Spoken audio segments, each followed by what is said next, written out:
Students of English grammar, we welcome you in our lecture 6 bilingual lecture in which we have a topic conjunctions. Conjunction जो कि एक बहुत महत्वपूर्ण topic है। सबसे पहले जानेंगे कि कंजंक्शन क्या होता है। कंजंक्शन वह एक लिंकर है जो डिफरेंट क्लोजेस को और फ्रेजेस को जोड़ता है। तो यहाँ पर हम क्लोजेस को जोड़ेंगे और कंजंक्शन से जो क्लोज हम जोड़ने जा रहे हैं वह एडवर्ब क्लोज होगी। इस एडवर्ब क्लोज का जब हम कंजंक्शन का इस एडवर्ब क्लोज में यूज करते हैं तो ये हमारे लिए कहाँ कहाँ हेल्पफुल हो सकती है। आप देखेंगे कि यह ट्रांसलेशन में बहुत इंपॉर्टेंट है और synthesis, spotting error, sentence completion में इसका एक अहम रोल होता है। अगर हम ट्रांसलेशन में करते हैं तो यूपी बोर्ड क्लास 12 के स्टूडेंट्स के लिए ये बहुत इंपॉर्टेंट है। सेंटेंस कंप्लीशन जो यूपी बोर्ड क्लास 10 है उसके लिए बहुत इंपॉर्टेंट है। अगर हम सीबीएसई में इंग्लिश ग्रामर बेस्ड क्वेश्चंस की बात करें तो एडिटिंग और ओमिशन में ये बहुत अहम है। If we talk about the competitive exams of English, it is very important in the blanks and in other questions, and those questions may be based on cloze test and spotting error. तो आइए शुरू करते हैं कुछ particular conjunctions जिसमें लेकर के हमें सीक्वेंस ऑफ टेंस भी देखना है और ये भी देखना है कि किस कंजंक्शन के साथ किस तरह का टेंस हम यूज करते हैं। स्टूडेंट्स, मैं रहमान और आप अटेंड कर रहे हैं और ऐसी क्लासेस ऑफ इंग्लिश लैंग्वेज। तो इस तरह के वेरियस टॉपिक्स को लेकर आप हमारी वीडियोस को देखते रहिए और अपने कंजंक्शंस और जो इंग्लिश की दूसरी पार्ट्स हैं उनको स्ट्रेंथन करते रहिए। और हम अगर हमारी वीडियोस आपको अच्छी लगती हैं तो please like, share and subscribe जरूर कीजिएगा। आइए शुरू करते हैं आज के हमारे कंजंक्शन इफ से। इफ का मतलब होता है यदि या अगर। ये जो है एक कंडीशनल सेंटेंस को क्रिएट करता है और कंडीशनल सेंटेंस में इफ के रूप में लग करके आता है। इफ आपको शर्त दिखाता है और इसका जो दूसरा पार्ट है वह आपका रिजल्ट होता है। तो पहले शर्त रखी जाती है कि अगर ऐसा होगा तो आगे कैसा होगा। तो अगर वाला पार्ट जो होता है वह शर्त कहलाता है और अगर से दूसरा पार्ट आपका रिजल्ट कहलाता है। तो यहाँ पर हम सीखेंगे कि ये जो आपका पार्ट है ये रिजल्ट है। तो ये जो रिजल्ट आपका पार्ट है ये आपके सेंटेंस के बिगिनिंग में भी आ सकता है और ये बाद में भी आ सकता है। अगर आप रिजल्ट पहले लिखते हैं और इफ और अनलेस वाला पार्ट सेकंड नंबर पर लिखते हैं तो आप सीधे सीधे से मिड में इस कंजंक्शन को लगा देते हैं और आपको किसी भी तरह से कॉमा लगाने की जरूरत नहीं होती है। तो यहाँ पर आपने क्या किया, यहाँ पर आपने किया कि हमारे पास जो एक कंजंक्शन है आप देखेंगे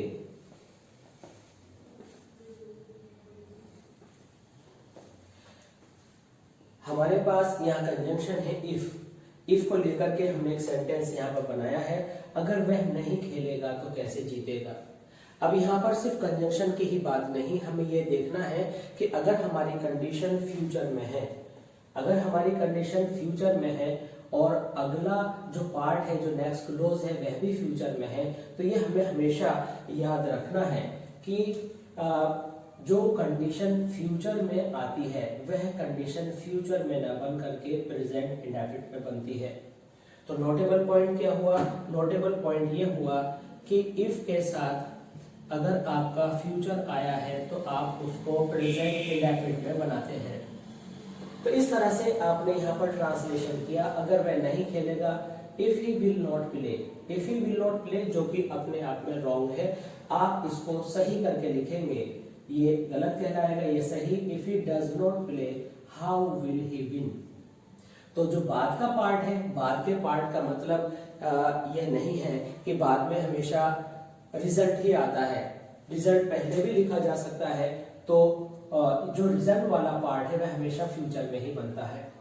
ये आप सेंटेंस ऐसे भी लिख सकते थे, how will he win if he does not play.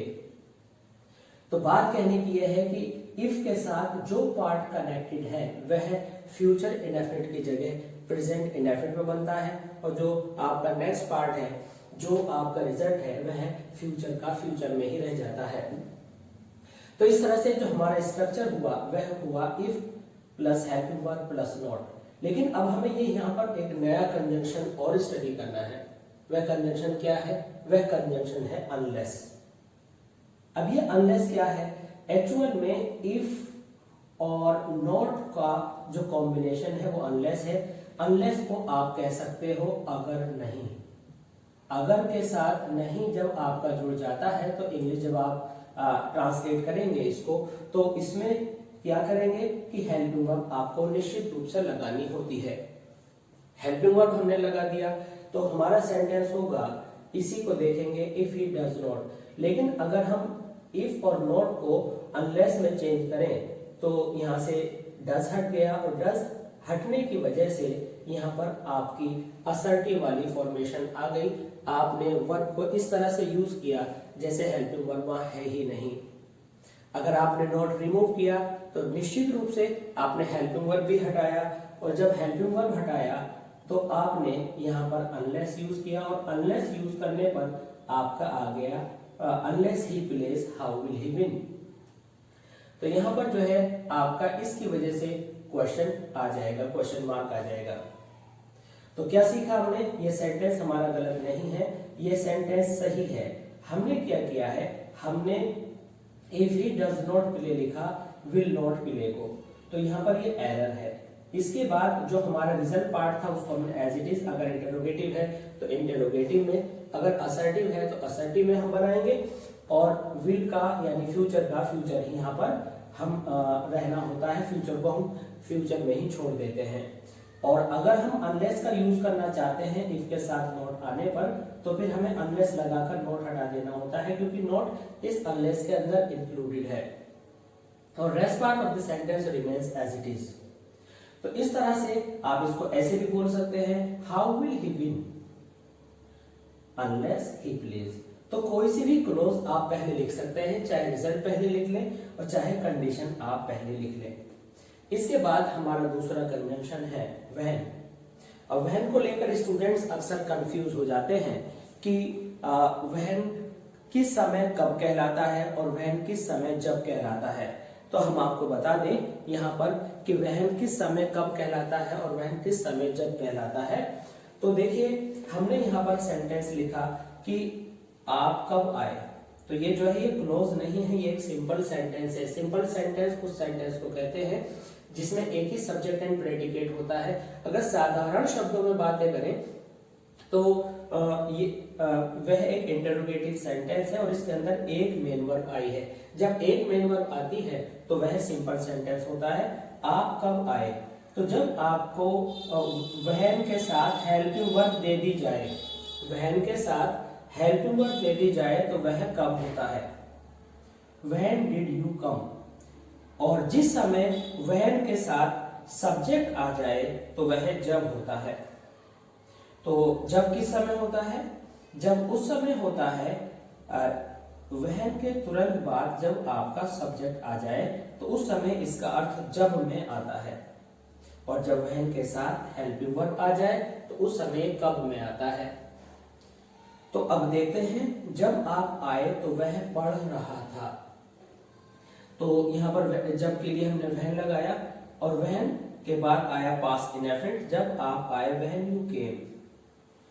तो के लिए हमने कॉमा लगाया, ही वॉज स्टडीइंग, वह पढ़ रहा था। आप इस सेंटेंस को पलटकर भी बना सकते हैं, जैसे कि he was studying when you came. ऐसी कोई कंडीशन नहीं है कि व्हेन को आपको बिगिनिंग में ही लगाना है, व्हेन जिस पार्ट में भी सूट करता है उस पार्ट में आप लगा सकते हैं। तो लास्ट टाइम में जब हमें कंप्लीशन आता है तो हमें टेंसेस का ध्यान रखना होता है कि अगर पास्ट इंडेफिनिट दे रखा है तो अगली क्लोज में कौन सा टेंस यूज करना है, और अगर पास्ट परफेक्ट दे रखा है तो नेक्स्ट क्लोज में कौन सा टेंस हम यूज करेंगे। आइए अब हम उन पर गौर करेंगे। यहाँ पर वो सारे कॉम्बिनेशंस हमने देने की कोशिश की है।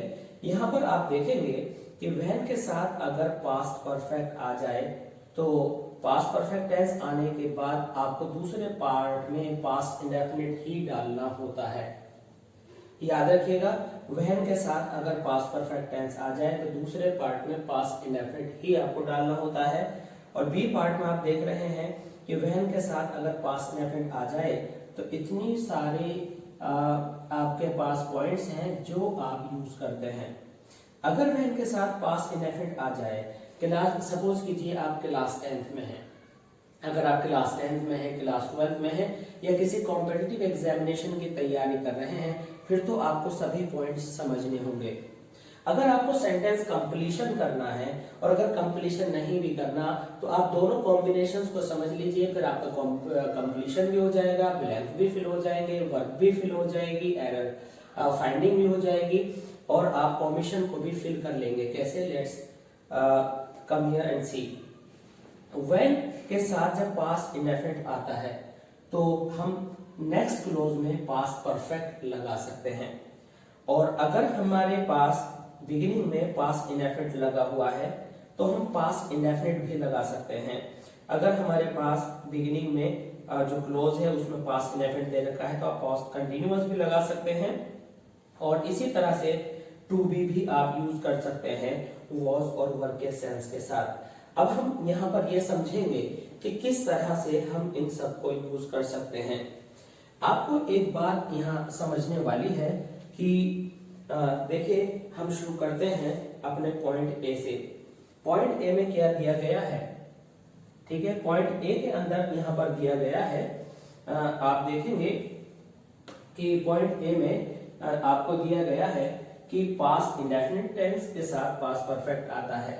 मान लीजिए यहाँ पर आपने ट्रांसलेशन लिखी और ट्रांसलेशन क्या है आपकी? ट्रांसलेशन यह है,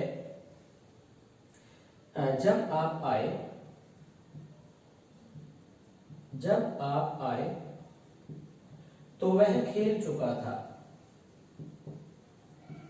तो वह खेल चुका था। तो अब आपको एक विशेष बात याद रखनी है इस व्हेन वाले कॉम्बिनेशन को ट्रांसलेट करने में, कि जो आपका फर्स्ट एक्शन है, यहां पर फर्स्ट एक्शन से मतलब यह नहीं है कि जो पहले प्रिंट है, यहां फर्स्ट एक्शन से मतलब यह है कि जो घटना पहले घटित हुई, जो घटना ज्यादा पुरानी है, और एक वह घटना जो उससे बाद की है। इट मींस जब आप आए तो वह खेल चुका था, आप आए यह पास्ट है, लेकिन उससे पहले भी एक काम हो चुका है, वह खेल चुका था। जो ओल्डर है, जो आपका पास्ट में जो एक्शन हुआ से भी पहले घटित हो चुकी है, वह परफेक्ट होता है। तो पहले एक काम हुआ था तो ये परफेक्ट हो गया, और जो काम बाद में होता है वह इंडेफिनिट होता है। अभी जब किसके साथ लगा है? जब लगा है कम पुरानी घटना के साथ, तो आप क्या लिखेंगे? When you came he had played. आप इसे साथ साथ लिखते रहेंगे। When you came he had played, वह खेल चुका था। तो आपने देखा कि आपका क्या आया? पास्ट इंडेफिनिट आया, और आपने यहां पर पास्ट परफेक्ट कर लिया। ठीक है, ये हमारा जो है पॉइंट ए में किस तरह से आपको काम में आएगा, यहां पर आप देखेंगे। अगर हम ये कहते जब आप आ चुके थे, जब आप आ चुके थे, उसने तब खेलना शुरू किया।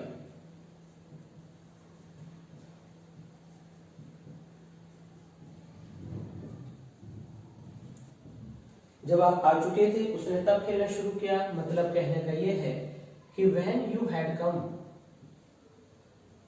when you had come, तब के लिए हम THEN then नहीं लिखते हैं, हम यहां पर कॉमा लगाते हैं। You started playing, you started playing। तो हम यहां देख रहे हैं कि when के साथ अगर आपका जो है पास्ट ऑफ द पास्ट है तो आप हैड लगाते हैं और अगले पार्ट में पास्ट इंडेफिनिट लगाते हैं, और अगर आपका व्हेन पास्ट इंडेफिनिट के साथ है तो अगला पार्ट आपका पास्ट परफेक्ट होता है। तो ये आपका ट्रांसलेशन हुआ। यहाँ पर हम देख रहे हैं कि व्हेन के साथ अगर बिगिनिंग में पास्ट इंडेफिनिट है तो अगला पार्ट पास्ट परफेक्ट का भी बन सकता है, पास्ट इंडेफिनिट का भी बन सकता है, पास्ट कंटिन्यूअस का भी बन सकता है, उसमें टू बी भी आ सकता है। लेकिन अगर वहन के साथ आपका जो फर्स्ट पार्ट है वो पास्ट परफेक्ट में है तो रिमेनिंग पार्ट पास्ट इंडेफिनिट में ही होगा। ये जो सेंटेंस है ये पास्ट परफेक्ट में है तो आपका रिमेनिंग पार्ट पास्ट इंडेफिनिट में ही होगा। अब यहाँ पर आया when you came he had played, तो यहाँ पर हम अब आगे देखेंगे, आप इसको स्क्रीनशॉट ले लीजिए, इसे लिख लीजिएगा। अब हम आगे देखेंगे कि बी पार्ट में किस तरह से हम पास्ट इंडेफिनिट के साथ वेरियस जो हमारे क्लोजेस हैं हम यूज कर सकते हैं। जैसे कि मान लीजिए when he came I had done my work, इसकी हिंदी क्या है कि जब वह आया तो मैं अपना काम कर चुका था। इट मीन्स मैं एक काम ऑलरेडी पहले ही निपटा चुका था। तो हम ये देखेंगे कि अगर वहन के साथ पास्ट इंडेफिनिट लिखा है तो यहाँ क्या आ गया, यहाँ पर आ गया पास्ट परफेक्ट। इसी इंडेफिनिट के आने पर आपकी जो ये दूसरी क्लॉज है इसके अंदर आप क्या लिख सकते हैं, आई स्टूड अप। तो पास्ट परफेक्ट हम जब बनाते हैं जब किसी दूसरे काम में देरी लगती है। मैंने अपना काम पूरा कर लिया था, जब उसके कुछ समय बीतने के बाद वह आया, तो जब दोनों में देरी लगती है तो इंडेफिनिट और परफेक्ट का कॉम्बिनेशन होता है। और अगर एक के तुरंत बाद दूसरा काम हो जाए तो दोनों तरफ पास्ट इंडेफिनिट आप यूज करते हैं। व्हेन ही केम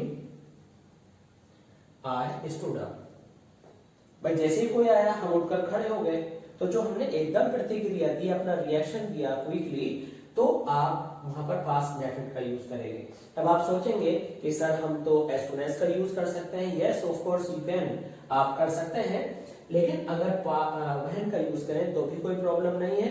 तो ये जान लीजिए कि क्विक एक्शन जिसमें आप डिले नहीं करते हैं रेस्पॉन्स देने में, वहां पास्ट इंडेफिनिट का यूज करते हैं। दोनों तरफ पास्ट इंडेफिनिट उस समय भी होता है जब आपका वर्क पैरेलल होता है। जैसे कि आप कह सकते हैं कि जब मैं आगरा में था तो प्रत्येक हफ्ता मैं ताजमहल देखने जाया करता था। When I lived at Agra, I used to go to visit the Taj। तो आपने इस एक्शन में आपको बहुत देरी और बहुत जल्दी पता नहीं लग रही है तो उसके अंदर भी आप पास्ट इंडेफिनिट यूज कर सकते हैं। इसके बाद है पास्ट कंटिन्यूअस, जैसे कि आपने कहा जब वह आया, when he came I was teaching, मैं पढ़ा रहा था। तो क्या देखा हमने कि पास्ट इंडेफिनिट के साथ दूसरी क्लोज में पास्ट कंटिन्यूअस भी आ सकता है। When he came I was happy, तो मैं बहुत खुश था। अब ये was क्या है, ये लिंकिंग वर्ब है। लिंकिंग वर्ब कब होती है, जब इस आर एम was वर्ब बिना किसी आईएनजी फॉर्म के, बिना किसी कंटिन्यूअस फॉर्म वाली के आते हैं, बिना किसी कंटिन्यूटी के आते हैं, तो ये लिंकिंग वर्ब कहलाते हैं। तो आई वॉज हैप्पी, तो आप देख रहे हैं कि पास्ट इंडेफिनिट के साथ I was happy linking verb भी आ गया, कंटिन्यूअस भी आ सकता है, इंडेफिनिट भी आ सकता है, परफेक्ट भी आ सकता है। तो ये आपने यहाँ से सीखे हैं। अब हम यहाँ पर सीखेंगे कि हमारा जो नया कंजंक्शन है व्हाइल। व्हाइल का मतलब होता है जिस दौरान। अगर आप यहाँ पर देखें कि हमने लिखा था when he came I was teaching, तो जो टीचिंग था वो कहाँ आ रहा था, वह आ रहा था व्हेन, जहां भी कंजंक्शन हमने यूज किया के अगले पार्ट में। लेकिन अगर हमें व्हाइल को जब के सेंस में यूज करना पड़े, अगर हमें व्हाइल को जब के सेंस में यूज करना पड़े तो हम क्या करते हैं, तो इस जब का सेंस होता है जिस दौरान। तो जिस दौरान के सेंस में आने पर हम व्हाइल के साथ कॉन्टिन्यूअस यूज करते हैं। तो यहाँ पर आपने देखा कि जब कंटिन्यूअस के साथ आता है तो हम उसको जिस दौरान के रूप में जानते हैं, और जिस दौरान के साथ आप व्हाइल का यूज करते हैं। तो यहाँ पर आपने क्या किया, जब मैं पढ़ रहा था तब वह यहाँ आया। तो अब यहाँ जब के साथ आपने कॉन्टिन्यूअस यूज किया हुआ है, तो वह के साथ कोई भी कॉन्टिन्यूअस यूज नहीं होता है, व्हाइल हमें लगाना पड़ता है। हिंदी तो हमें जब के जैसी नजर आती है, लेकिन एक्चुअल में जब का मतलब होता है जिस दौरान, और जिस दौरान का सेंस आने पर कंजंक्शन हम व्हाइल लगाते हैं, बशर्ते कि इसके बाद कोई पास्ट कॉन्टिन्यूअस आया हुआ हो। और जरूरी नहीं है कि पास्ट कॉन्टिन्यूअस हो, आप उसमें लिंकिंग वर्ब भी यूज कर सकते हैं। सेंस आपका कंटिन्यूटी का आना जरूरी है। कंटिन्यूटी का सेंस आने का मतलब है कि जब मैं दुखी था, आप ऐसे भी कह सकते हैं जिस दौरान मैं दुखी था, तो वहां पर आप व्हाइल यूज कर सकते हैं। और अगर कॉन्टिन्यूअस है तो फिर तो आपको क्लियर हो ही जाता है कि आपको यूज करना होगा क्या, कोई भी कंटिन्यूअस टेंस। यह जब मैं पढ़ा रहा था तब वह आया, व्हाइल आई वाज टीचिंग ही केम। आप इस क्लोज को पलट भी सकते हैं, ही केम व्हाइल आई वाज टीचिंग। तो यहां पर आपने देखा कि व्हाइल के साथ हम कॉन्टिन्यूअस टेंस का यूज करते हैं और अगले पार्ट में पास्ट इंडेफिनिट आता है। और जब कॉन्टिन्यूअस नहीं होता तो जबकि जो इंग्लिश आती है वह वहन के रूप में आती है। तो अब आप समझ गए होंगे कि व्हाइल ठीक कॉन्टिन्यूअस के साथ कनेक्ट होता है। और अगर हम वहन को देखें तो वहन के अगले पार्ट में कॉन्टिन्यूअस आ सकता है, लेकिन जिस वाली क्लोज से वहन कनेक्टेड है उसमें इंडेफिनिट या परफेक्ट ही आता है। तो अब आप समझ लीजिएगा कि कंटिन्यूअस अगर हमें जब के साथ जोड़ना है तो हम व्हाइल करते हैं। इसके बाद हम आते हैं अपने पॉइंट नंबर 4 पर। और पॉइंट नंबर 4 में हम यह देख रहे हैं कि जो हमारा कंजंक्शन है वह है just as. Just as soon as, no sooner than, hardly, had plus subject और आगे का जो है दूसरा क्लोज। तो इन सभी का मतलब क्या है? इन सभी का मतलब है जो ही, जैसे ही, तुरंत, बाद, करते ही। हिंदी में कुछ भी लिखा हुआ हो, हमें इस बात से कोई मतलब नहीं है। काम, एक काम के होते ही दूसरा हो गया, एक काम के तुरंत बाद दूसरा हो गया, के करते ही दूसरा हो गया, पहला हो भी नहीं पाया था दूसरा हो गया। कोई भी सेंस हो, आपको क्या करना होता है? आपको इनमें से कोई सा एक कंजंक्शन यूज करना होता है और हर कंजंक्शन को यूज करने का एक अलग तरीका है। आइए समझते हैं कैसे। फॉर एग्जाम्पल हमने यहाँ सेंटेंस लिखा, जैसे ही टीचर ने कक्षा में प्रवेश किया, वैसे ही प्रत्येक छात्र तुरंत खड़ा हो गया। तो यहाँ आप ही ऐड कर सकते हैं, जैसे ही टीचर ने कक्षा में प्रवेश किया। तो एज सून एज या just as the teacher entered the class, each student stood up. Each student मतलब प्रत्येक विद्यार्थी, स्टूड अप मींस खड़ा हो गया। तो यहाँ पर आपने चाहे एज सून एज यूज करें या जस्ट एज यूज करें, ये जैसे ही या तुरंत ही का सेंस आपको दे देता है। इसके बाद यही सेम बात नो सूनर भी करता है। यहाँ पर जो सूनर है ये कॉम्पैरेटिव डिग्री हो गई है, तो हमें कॉमा की जगह एज सून एज में, जैसे कि हमने यहाँ कॉमा लगाया है, तो इस कॉमा की जगह आप THAN देन यूज करते हैं। क्या करने पर? नो सूनर के बाद जो हेल्पिंग वर्ब यूज करते हैं उस क्लोज को पूरा करने के मिड में, और फिर दूसरी क्लोज आप शुरू करते हैं। तो इसी सेंटेंस को आइए ट्रांसलेट करते हैं कि नो सूनर के बाद हम क्या करते हैं। तो सबसे पहले हमने नो सूनर लगाया, फिर रिक्वायर्ड टेंस के हेल्पिंग वर्ब को यूज किया, फिर उसके बाद आपने पूरा सेंटेंस किया। डिड आप यूज कर चुके हैं, इसलिए एंटर के फर्स्ट फॉर्म आएगी, enter the class, then each student stood up. No sooner did the teacher enter the class, then each student stood up. तो आपको ये हमेशा याद रखना है कि एज सून एज और जस्ट एज आने पर बीच में कॉमा लगाना है, और नो सूनर के बाद आपने देन लगाना है। एज सून एज के बाद दोनों तरफ पास्ट इंडेफिनिट होता है, और नो सूनर में ये डिड की जगह हैड भी हो सकता है, क्योंकि अभी हमने यहाँ पर आपको बताया था जो एक्शन पास्ट के भी पास्ट में हुआ होता है, ओल्डर होता है, तो उसको हम पास्ट परफेक्ट में भी लिख सकते हैं। और पास्ट परफेक्ट में लिखने पर आप क्या कर सकते थे कि आप इस वाले जो आपका ये डिड है इसको हेड करके वहां एंटर किया जा सकता था, लेकिन जो सेकंड पार्ट है आपका, इस पार्ट में सेकंड फॉर्म ही रहती है। इसी सेम बात को आप कैसे कर सकते हैं? Hardly had the teacher entered the class. और आप याद रखिए, जब आप हार्डली का यूज करते हैं नो सूनर या एज सून एज के सेंस में, तुरंत बाद के सेंस में, तो आप क्या करते हैं, बीच में आपको व्हेन लगाना होता है, और व्हेन के बाद आप पास्ट इंडेफिनिट का यूज करते हैं। इसकी हिंदी कुछ इस तरह से निकल करके आती है कि टीचर एंटर भी न कर पाए थे कि हर बच्चा, हर स्टूडेंट खड़ा हो गया। तो हर स्टूडेंट खड़ा हो गया, it means just as the first action goes, second begins. जैसे ही पहला एक्शन खत्म होता है दूसरा शुरू हो जाता है। तो ये कहने के अलग अलग वेज हैं। Hardly had the teacher enter the class when each student stood up. यही सेंटेंस ऐसे भी लिखा जा सकता है, the teacher had hardly entered. अगर द टीचर आप पहले लिखते हैं तो हैड और हार्डली इधर चला जाएगा, हार्डली हैड नहीं होगा और ये एज इट इज कॉपी हो जाएगा। इसी तरह से इस सेंटेंस को भी आप अच्छे से समझ लीजिए। No sooner did the teacher entered तो हो जाएगा the teacher and no sooner entered. तो अगर आप नो सूनर को अगली अंदर की तरफ लेते हैं तो फिर डिड हटाकर आपको एंटर्ड करना होगा। तो स्टूडेंट्स इस तरह से आपने ये सारे कंजंक्शंस यहाँ पर सीखे। ये कंजंक्शंस आपको स्पॉटिंग एरर में, सिंथेसिस को बनाने में, टू और मोर देन टू सेंटेंसेस को कंबाइन करने में आपके लिए बहुत यूजफुल साबित होंगे। जब आप टू और मोर देन टू सेंटेंसेस को कंबाइन करके कॉम्प्लेक्स सेंटेंस बनाते हैं तो ये सारे कंजंक्शंस आपके लिए बहुत इंपॉर्टेंट हैं। और जब कभी ब्लैंक्स में आपको वर्ब्स फिल करनी पड़े तो आपको पता चल जाएगा कि किस टेंस के साथ किस टेंस का कॉम्बिनेशन होता है और किस कंजंक्शन के साथ आप किस तरह से इन कॉम्बिनेशंस को यूज कर सकते हैं। तो ये लेक्चर न सिर्फ जो है क्लास 9th 11th 10th या 12th के लिए है, बल्कि ये किसी भी लेवल के लिए बहुत इंपॉर्टेंट है। तो इस तरह से आप बने रहिए और ऐसी क्लासेस ऑफ इंग्लिश लैंग्वेज के साथ। और ये लेक्चर